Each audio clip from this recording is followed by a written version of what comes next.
বিচার বিভাগ সংস্কারের বিষয়ে আজ একটি রোডম্যাপ তুলে ধরবেন প্রধান বিচারপতি সৈয়দ রেফাত আহমেদ। এ উপলক্ষে সুপ্রিম কোর্টের মূল ভবনের ইনার গার্ডেনে এক অনুষ্ঠানে যোগ দিয়েছেন সারা দেশের অধস্তন আদালতের বিচারকেরা।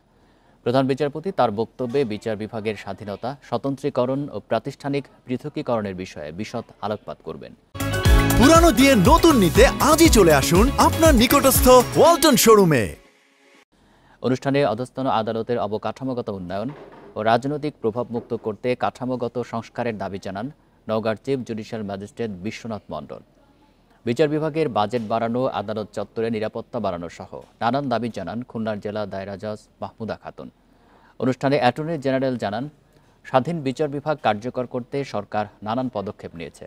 কারো বিরুদ্ধে মামলা হলেই গ্রেপ্তার, এমন পদক্ষেপ বন্ধে নির্দেশনা দেওয়া হয়েছে। বেশ কয়েকটি পদক্ষেপ আমরা গ্রহণের সুপারিশ করেছিলাম আমার অফিস থেকে।